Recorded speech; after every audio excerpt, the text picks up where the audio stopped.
what I was going to mention was that the Freddie Mac rate is at 6.58%.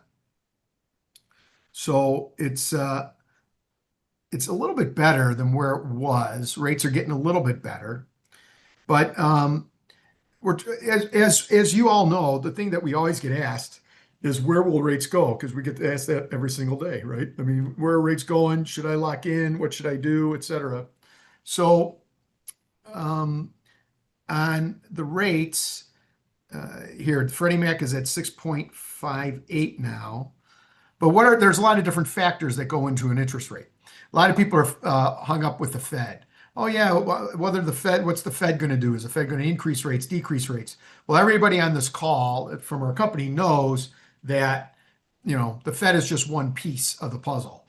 In fact, the last time the Fed decreased the Fed funds rate in a big clip last September by half, mortgage rates went up. So, what are the different factors that go into mortgage rate? Well, one of the things is unemployment. Unemployment has stayed, and that's in one of the charts I wanted to share with you. Let's see if I can pull up the unemployment chart. There it is. Let's see if we can pull it up.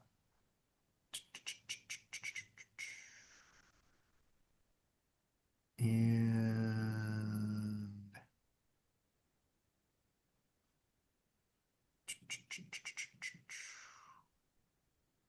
that's PPI, CPI. Oh boy, where is it? Oh, here it is. All right, let's see if it'll let me share this one. Nope, still doesn't let me share. Huh. Advanced sharing options. Almost only. I wonder why that is. That's so odd. So anyway, the unemployment is still at 4 point. Let's see here. The last couple of 4.2. months. I think It's it's at 4.2. 4.2. In June, it was 4.1. In May, it was 4.2. In April, it was 4.2. March is 4.2. So it's really been in this 4% range.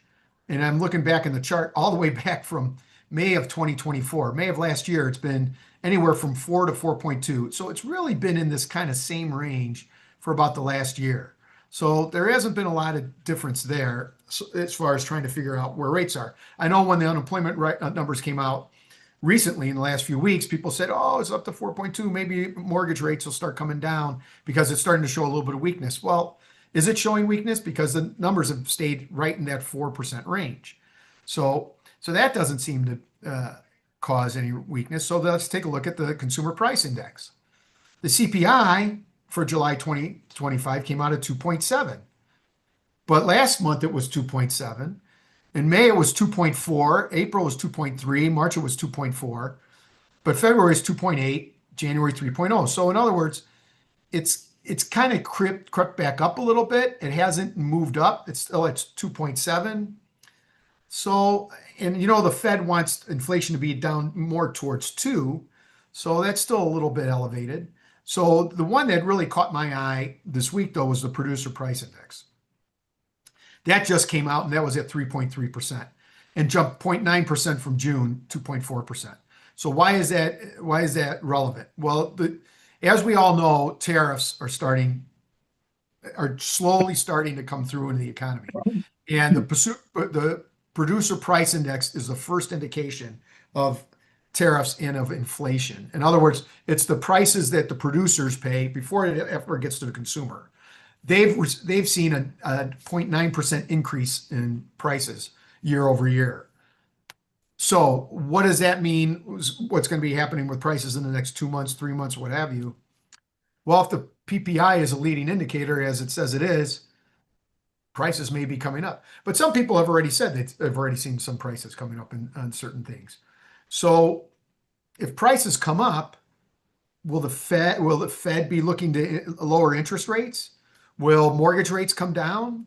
I don't know, guys. I just don't see a lot of the factors, at least in the data, indicating that mortgage rates are going to change much from where they are right now. Anybody want to jump in on that? Anybody have anything else to comment?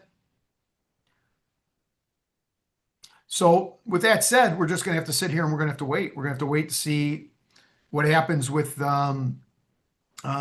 interest rates and mortgage rates based on the data.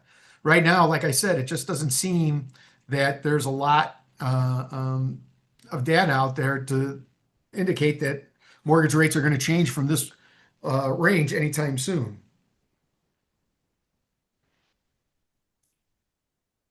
So let me see here. Zoom. Show the sharing. I'm trying to do a little troubleshooting here so I can get these screens up.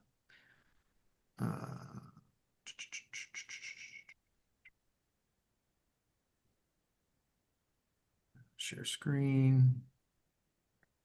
Disable hardware acceleration for screens. Okay, so there's some things I can do.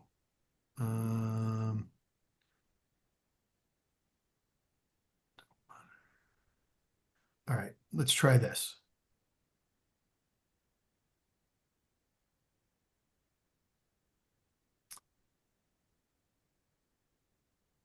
Still no. Okay. All right. Okay. Well, then that's that part. That's the market update. But one thing I wanted to talk about, and one of the things that I did mention when we were going into this call today was ways to get a lower rate. Which ways can you get a lower rate? And I know Clay and I talked a little bit last time about buy downs and temporary buy downs versus permanent buy downs, and we can talk about that a little bit today. There's also adjustable rate mortgages. They're starting to come back. Shorter term mortgages, maybe a 15-year fixed or 10-year fixed. That's another way to get a lower rate. But the buy downs, temporary versus permanent. What's very popular right now, and at least in Arizona, it's more of a buyer's market. But I know some places in the Midwest, like we're licensed in Illinois, it's not as much of a buyer's market. But here in Arizona, and maybe even California and Hawaii, it's more of a buyer's market, and sellers are willing to negotiate. Sellers are willing to reduce prices. Sellers are willing to give concessions, and we've been seeing concessions towards closing costs. So we've been doing 3-2-1 buy downs or 2-1 buy downs, and it's really been a help for the buyer. So let's say that today's rate's 6.75, and a 3-2-1 buy down. In the first year, it's 3.75. Second year, it's 4.75. Third year, it's 5.75, and then it's 6.75 for the life of the loan. So the cost of that would be paid by the seller. Depending on the loan amount and depending on the circumstances, that can really help the buyer. The key is that the cost is being paid by the seller. It's not being paid by the buyer. Now, let's say that the buyer, you can take that same cost and look at the permanent buy down. You should take a look at what the cost is. So if the seller's contributing 30 grand for a 3-2-1 buy down, what does that 30 grand result into a permanent buy down? And then do that analysis. Maybe the buy down for 30 grand gets you to 6%. So you're saving 3/4 of a point on the rate. Well, that's pretty good. But if the rates are going to be 3.75, 4.75, and 5.75 for the first 3 years for the buyer, and if the buyer feels that rates will come down and they may never have to pay 6.75 because you will refinance sometime in the next 3 years, maybe the temporary buy down would be a little bit better. But if they don't feel that way, and we can look at the analysis, maybe 6% on the permanent buy down would be a better way. Clay, I know you wanted to talk about this last time. If you want to chip in, you'll have to turn your microphone on, Clay. There we go. Yeah, exactly. I think the comparison has to be done. And where I run up against this mostly is builders who are, their primary objective is to maintain a sales price. And so they're very generous with credits quite often. And so it's money that's a little harder to access because they're not, you can't just say, well, give me a lower purchase price, or so it's just something to be careful about. It's really your money that, even though the seller's paying for it, you're buying the house. So the money's in the dollars are there somewhere, and it's worthy to go through the detail and try and figure out what the best use of funds. Again, with a builder, sometimes they say tough darts, you get a credit or not. And so you might as well use it, of course, in every circumstance there, whether it's permanent or temporary buy down. But it's all in negotiation and something that's worthy of doing the analysis and figuring out what would serve you best and the client best, short and long term. Yeah. Yeah. And that's, you make a good point because builders are really giving big incentives right now towards, Yeah. and very low rates too, for buyers. And Well, because the public record says they sold the house at this much, and they don't say what the net sales price was, or if you offset those credits. So yeah, it's a bothersome part of the it bothers me all the time, but it is what it is. yeah, no, no, I completely agree. Um, yeah, that is definitely a thorn for sure, with builders. And I've told some people, I've just said, we just can't compete. I mean, you're getting 4.5 or whatever the price rate is, 5.5%. It's not there. It's just not there in the wholesale marketplace where we live. So I tell them, go for it. I mean, it sounds like a great deal. Well, what I've done is had when the builder kind of says, well, you can do a buy down or we can do these upgrades and stuff for you with that credit. I tell them load up on the upgrades, take the mortgage you're going to get, and we'll just refinance it. And that's kind of fun to do because it lets the borrower, the client, benefit, and then we'll do the market rate on a loan, and it's another way to go. That's good because I've thought that same thing. I've Yeah. thought, all right, just go ahead because I could beat them typically, unless Right. they do those big incentives. And Right. I've been tired of being shopped because I'll give them an estimate, and my estimate's better, and they'll say, oh yeah, we could just meet it. But you're right, just let them close at that higher rate, and then come to me and refinance Yeah. afterwards. You use it for the making the home, better fit their circumstance and upgrade it, and then we'll take care of you on the other end. Yeah, yeah, yeah. That's great. That's great. Anybody else want to chip in on that? Okay, that's temporary versus permanent buy downs. So another thing that I want to talk about is refinancing, because a lot of people are getting excited about maybe rates will be coming down or rates may be coming down at some point. But when should you refinance? And I wanted to talk about blended rate. And I was going to share that screen today, but we're having some technical difficulties on blended rate. But does everybody understand what a blended rate is? So let's say you have a first and a second mortgage. Let's say you have a first mortgage and the rate's at 3%. And then you have a second mortgage and the rate's at 8%. Well, what's that blended rate? What's that rate when it's combined? When you go to refinance somebody, you need to take a look at what the borrower's existing blended rate is and compare it to whatever the market rates are. And then you can determine whether the market rate that you're refinancing would benefit the borrower as compared to the blended rate of the two loans. So, just very general circumstances, if they got a $300,000 loan at 3% and a $200,000 loan at 8%, typically, that average or what that blended rate would probably be something below market if the market's in the sixes right now. However, if you had a $200,000 loan at 3% and a $500,000 loan at 8%, well, now, that blended rate could be over what today's market rates are. So that's something that you should consider when you're refinancing is the blended rate. If they have a first and second mortgage and they're considering about trying to lower their payments, consider the blended rate. Obviously, if they do a refinance into a 30-year fix, they will lower their payments because you're extending the amortization period. That's just going to make it lower. But is that still in their best interest? Because obviously you're going to be paying more interest over time on something like that. So anyway, blended rate is something to consider when you are looking at doing refinances. And Everybody, go I'll ahead. add one more factor to that is that if somebody takes a first and a second and combines them, it's a cash out refinance, so they're a little more expensive at that stage.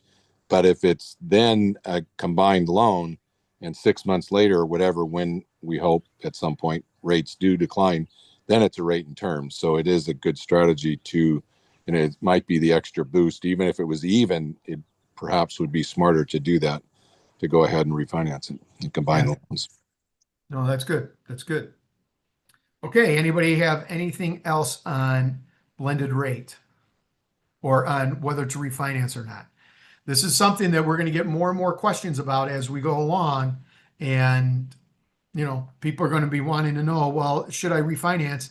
They're not going to want to get rid of their 3% loans, and they shouldn't have to give um, that 3% loan. But in some instances, it may make sense. So we'd have to wait and see. Okay. The other couple things, mind you, like I said, we're on YouTube today and we are streaming live. So there's a few people watching, me, my wife, or maybe somebody else. But anyway, that's something. That's a good Grandma, start. right?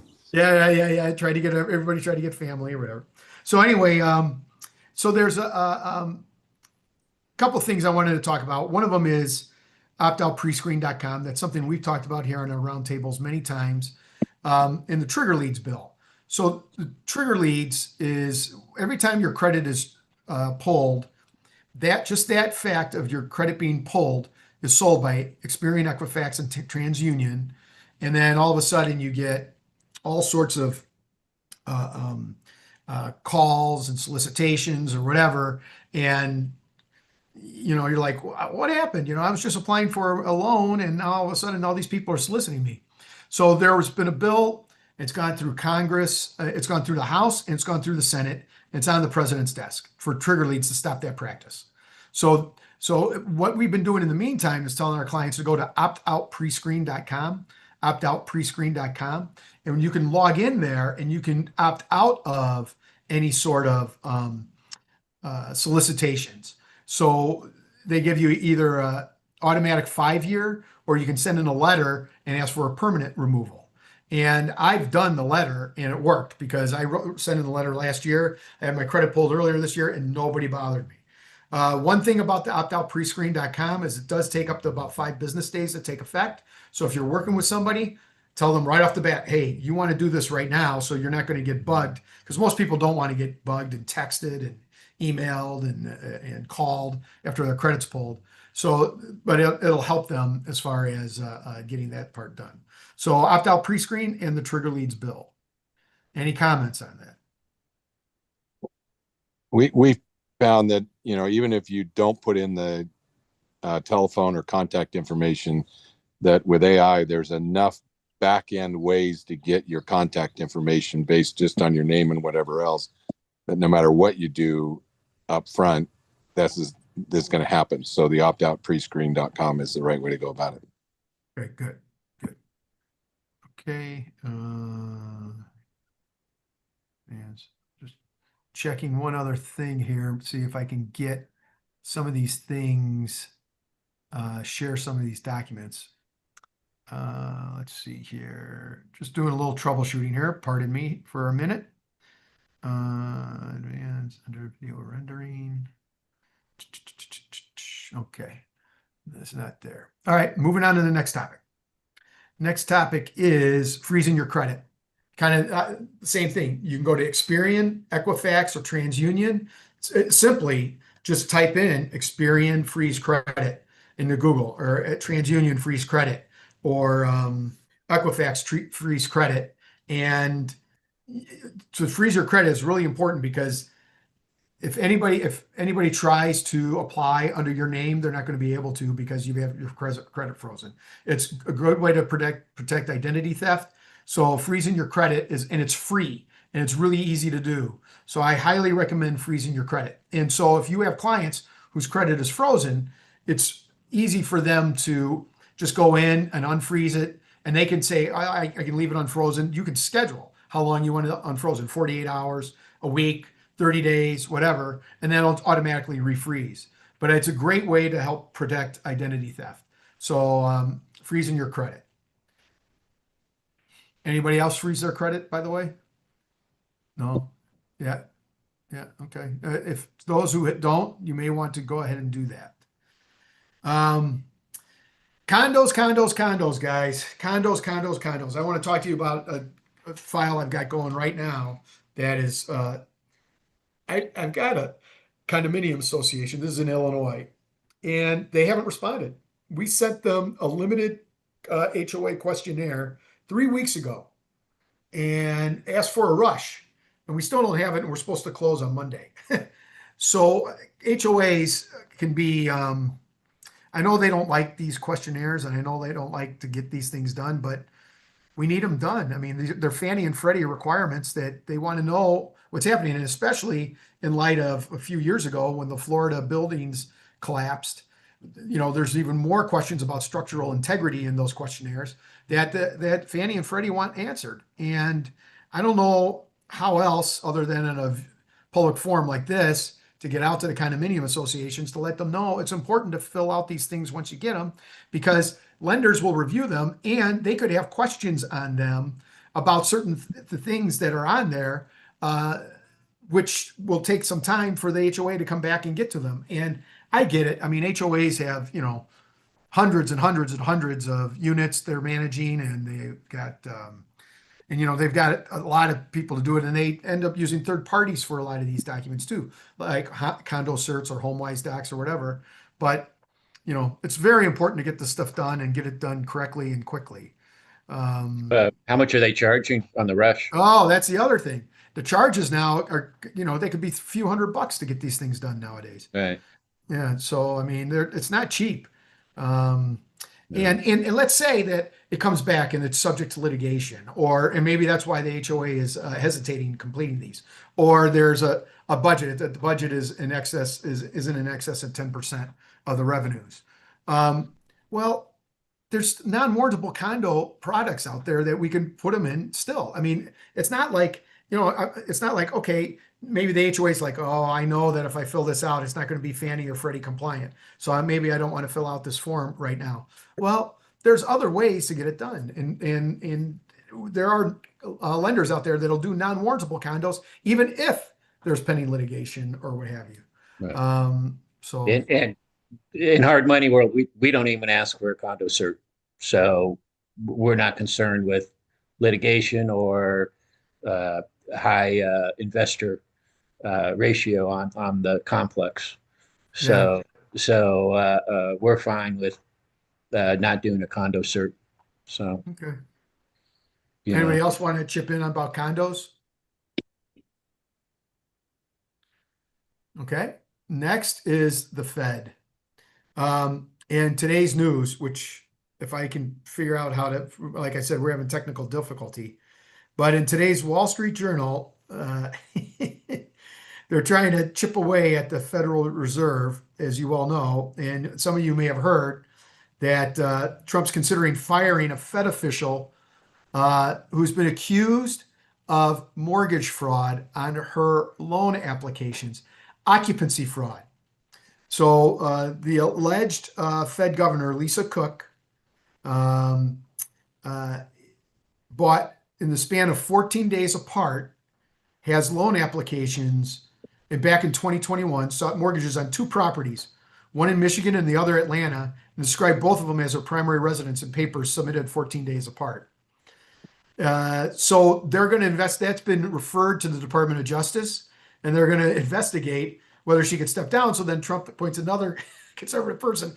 Trump's like, okay, I figured out the Supreme Court. Oh, I forgot about the Federal Reserve Board. So now he's trying to do the same thing with the Federal Reserve Board. So anyway, but what I wanted to talk about was occupancy fraud, because you can't do that, guys. And one of the things is there's a big difference in some instances between a primary residence rate and a second home rate, or an investment rate. Second home rates and investment rates are the same nowadays.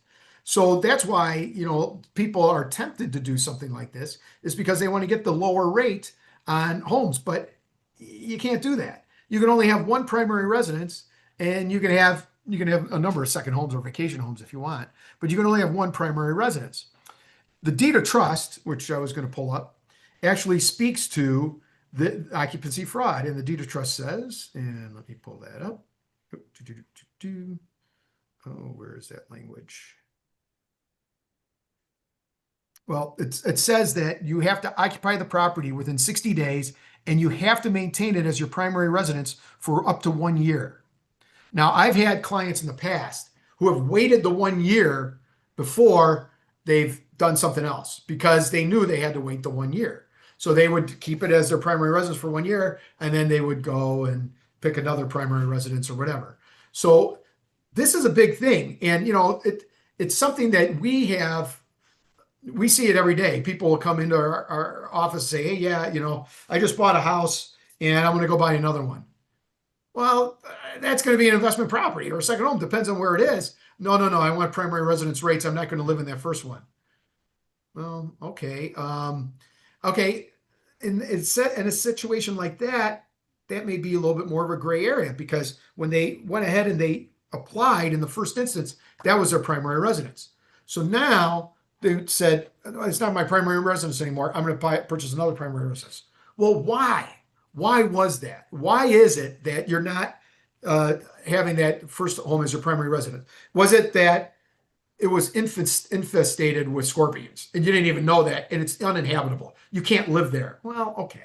Now you got something, you're going to have a scorpion company or a pest control company come in there. You're going to have documentation. You're going to have evidence to show that it was uninhabitable. You're not going to be able to live there at all. And you're going to go get a primary residence. That's something that may be a little bit more explained. But that's why on this thing that came out today, I just thought this was kind of interesting because I don't know. And this is a Fed governor. You're right. You would think that they would know. But I don't know what her rationale was. I don't know if she bought a house and then she's like, oh boy, I've got sick family in another town or whatever. I can't live there. I just not going to, I don't know what the explanation is. We don't have it. Anyway, but within 14 days apart, that's pretty, so we're going to see what happens on this one. Any comments on that? Well, Adam Schiff did the same thing. Did he Shifty do? shit. What did he Huh? do? What did he do? He declared he bought two properties and declared them both his primary residence. Within Two what different time frame? states. In two different Within- states. Two different states. Within what time frame? I don't remember the time frame, but that's being Because if it was investigated. over a year, it doesn't really make a difference. But it was within I a few don't- weeks or a few Yeah. months. So Big Tish did the same thing. Yeah, yeah. Well, this is classic. And this is the type of stuff we don't want to get involved in, guys. We don't want to have any, we don't touch any of this stuff. When somebody comes to us and they're going to buy a primary residence, the reason everybody bring it up is Don't do it. to tell you, yeah, don't do it. Right. Don't do it. We are the ones in charge of this. You know, when somebody comes to us, we're the ones that make these decisions. Don't do it. Advise. And I've told people, no, you can't do that. And then they'll leave. And I'll say, good. When I first started in the professions, in the practice of law, actually, one of the partners told me the following, because once you have a license, you have the ability to do you have a lot of judgment. You can do a lot of different things. But he told me, here are the 5 rules for practicing law, and they apply to every other profession. Number 1, stay out of jail. Number 2, protect your license. Number 3, don't commit malpractice. Number 4, put your client's interests first after the above 3 rules. And number 5, get paid. So I thought those were great. I've kept them for 30 years. I remember those 5 rules. I think they're great rules. But that's just it. Stay out of jail. This is such a good business. There's no reason to do things like that. So anyway, I mean, you see these people and you see them do stuff like this. And I always scratch my head because the rest of us know we're not in these public positions, but we know not to do it. We wouldn't do it. I know it's just crazy. I don't know. When that comes up with a client, you can do the math and tell them, okay, it's a point or a point and a half or whatever the number is. I say, are you willing to risk this for $2,000 or even $8,000, $5,000? You know, are you willing to risk that? That's 2 house payments. That's not worth it. There's no chance that I'm not going to do it. So Yeah. I have no problem turning those clients away, and No. I think, hey, in the private money world, Alan, do you guys care about that? No, we generally don't. No, I'm knocking on doors. Well, You know, it can be a primary residence. you It has to be know. investment. Well, Yeah. the loans that you're doing are We're investment. always but- doing commercial investment properties. I mean, even if it's a single family residence and it's buying as an investment, it's considered commercial. So we're doing only commercial properties, correct. But But there people- are.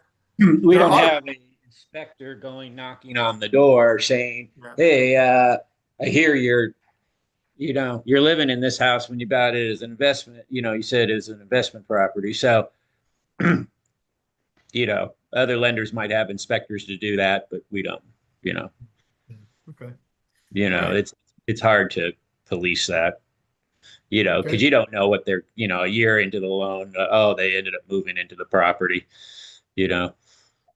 So. Okay.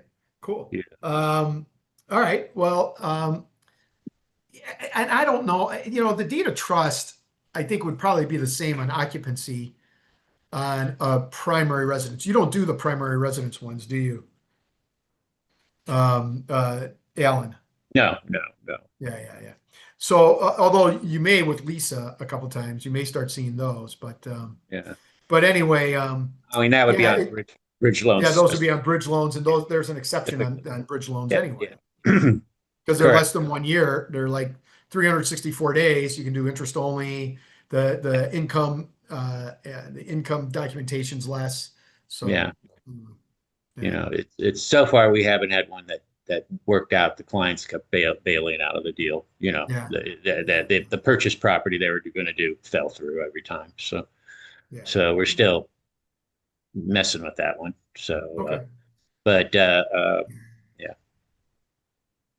Okay. Well, next, now, Clay, I saw one of your posts that I thought was pretty good, and maybe you can instruct folks.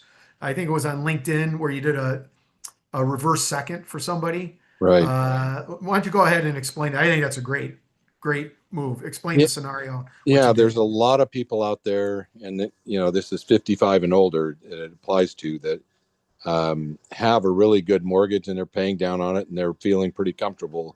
But they need cash or would like to have cash. It's usually on the like to be side of it. And whether it's remodeling a kitchen or in the case I posted, I had a client come to me and it's a split family or, whatever that is called. Anyhow, wanted to take his adult children and his grandchildren on a trip to Italy. And it was going to cost a bundle. And he knew it. But he wanted to do it. He's 80 years old, and this was, his bucket list kind of thing. So we actually did a reverse mortgage second, which goes behind the first mortgage. You leave the first mortgage alone. Has no monthly mortgage payments. It's due only when the house is sold or he passes away, and it allowed him funds to do it right. And he got more than just that, but and a couple other purposes, but that was the primary motivation. And I'll tell you what, it's really cool to be part of that because honestly, the first discussion I had with him, he was talking about, I'd really like to do this, but I can't figure out how. And being able to be in the position to be the difference in making it happen for him, being able to explain it in such a way, and the rates are, just like a second loan. I don't remember, I think 8.99 or something like that. So it's not a exorbitant rate or anything like that. And he has the flexibility. He doesn't make payments on it. He was able to do something while he's around with his kids and his grandkids. And again, the best part about it, yeah, we do this for a living, but the best part about it was making something happen he didn't think was possible. It's really cool. It's great. What type of no, CLTV? was What type of there? CLTV did you get up to? It generally follows the reverse mortgage percentage by age, which runs between around less than 50%, right? But because the first loan is in place and there's payments on that first loan, it's a little better than that. So it's Yeah, pretty because they'll close. go over 50% on those CLTV. Yeah, right. On those. Yeah. Right. So it's pretty cool. Was an Yeah. appraisal required? Oh yeah. Yeah. I mean, and I'm my primary market, some of the homes are, in the $2 and $3 million range. So yeah, there's a lot of flexibility there. The one, the kind of limitations on it are it's a fixed rate loan, which is good. It's a fixed rate loan, which means the draw is 100% at closing. It's not a credit line. It's a second loan, but it's fixed. So you have to decide, do you want to take out X number? In this case, it was, if I recall exactly, it was around $300,000. Okay, that's a lot for a trip to Italy. But then, well, we're going to do this and we're going to do this. And then we're going to, they had plans for the remainder. I hesitate or at least counsel them that taking this money, you're day one, you're paying interest on it. So let's think about what that means on your cash flow and all that sort of stuff. And they're delighted. In fact, it was kind of fun. Sat down with their financial planner going over this, saying, because there's two of them. They live pretty decently and all that. But we sat down and said, was this the best strategy? And the financial planner went nuts. He said, this is awesome. He says, you're not touching the stuff that we're keeping for monthly income. And the alternative was selling one of the rental properties. I mean, there was a lot of things we considered, and he loved it. And he thought we were, and it just fit their situation very well. Yeah, that's great. That's great. I've got another scenario that I'm working on right now where it's a refinance and it goes to cash flow and it kind of goes to buy downs. So there's a lender out there that's doing temporary buy downs on rate term refinances. Okay. So the borrower is going to have to fund it because there's no seller. But for a cash flow, so I've got somebody who's coming out of a divorce. They've got a very low rate on their mortgage right now. But to get the spouse off the loan, they're going to have to refinance. So the most you can do on a temporary buy down refinance is a 2-1. So let's say the rate's 6.5. They can get 4.5 the first year, 5.5 the second year.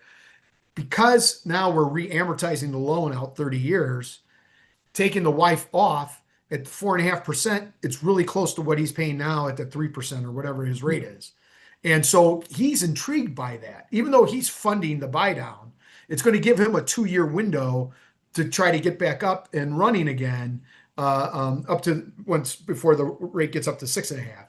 But so the first year is 4.5, the second year is 5.5. So there are temporary buy downs for cash flow, which is kind of what your issue was a cash flow, for a cash flow basis for refinances. And in a divorce situation, it works out great because until you refinance that loan, both spouses are on that mortgage. And the only way to get them off is to refinance. And so you can offer that temporary buy down. Now, the temporary buy down on a refinance is only offered on a rate term. It's not offered on a cash out. So in his instance, what we're going to do is we're going to do a 2-step. We're going to do a rate term refi, and then we're going to do a line of credit afterwards for any other money that he needs to get. But anyway, that's another cash flow type strategy that you can use. Let me see. Anything else? I will let you know that we did a private money loan on a commercial business recently, a nice one. What I did to get that was I went to the website we've talked about, the Arizona Association of Private Money Lenders. I went to that website and I typed in my scenario, and somebody reached out to me who's had experience in lending to those types of businesses, and we were able to get the loan done, and it was great. It worked out, and they moved really quick, and really helped out that company and helped out a lot of folks in the meantime. So, the beauty of our model is that we can do a lot of different things. Just in this call, we've talked about reverse mortgages, private money, commercial loans. Boy, we can do so many different things, and we can help a lot of people. And we do it at wholesale rates and wholesale costs. It's just a great way to help folks, really. So, yeah, let me add one that I was pretty excited about. I had a client that's a contractor, and they did a project and it didn't go well cost-wise. It was one of their first. Learned a lot, but they lost money on it, right? So here we are trying to find a source cash flow-wise for them. And their financials, they lost money. So your initial thought is, oh, they weren't going to go anywhere.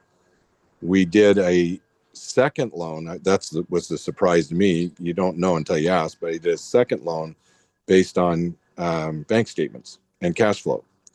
And we're able to get something for them, a $120,000 credit line that got them above water. And they learned their lesson. So it wasn't like I'm perpetuating their failure. We had a long discussion. Is this going to help you? Is this going to solve it? And then going forward, and they said, if we don't get it, it won't solve us. So yes, and a long time we talked about it. Anyhow, so they ended up with a second loan based on their income being 50% of their gross receipts. So plenty of income. and the rate wasn't bad. It wasn't like it was several points over what they would have normally got. So it was a great situation. I felt we kind of drag it through because it was hard to do. There's different things. They wrote me the nicest Google review that I've had in a while. Just, and it's really exciting to be part of a solution for them. Yeah, that's great. That's great. I'm working on a bank statement second mortgage right now. I've got a couple different lenders. They're available. Once again, there's so many products now. And Clay, I can't remember this many products. And I remember all the products in 05, 06. If you could fog a mirror, could get a loan, those types of loans. But there's more products today, I believe, than even back then. And there's so many ways to help folks. And people will get sideways sometimes. Oh, well, it's going to cost me a point, or what's the rate going to be? Yeah, but you may be able to get an opportunity now and get in the opportunity of acquiring that piece of real estate that we can go ahead and in a couple of years maybe refinance you and fix it, but it may be able to help you right now. Anyway, there's just so many opportunities. Anybody else? Anybody else that wants to chime in? Anybody else have anything else to say? When there's a couple that are on the same LLC, they're getting divorced, and one is not cooperative Ooh. to the other on a refinance, that is it better to maybe try and coax one into trying to buy out the other then? Get the court involved and make them do it. Yeah, you do Yeah, a but petition proceeding, I guess. the property is under foreclosure, so we got 3 weeks. I don't know how fast the court's gonna move. It's not that fast. I know. That's a good point. Yeah, I don't know.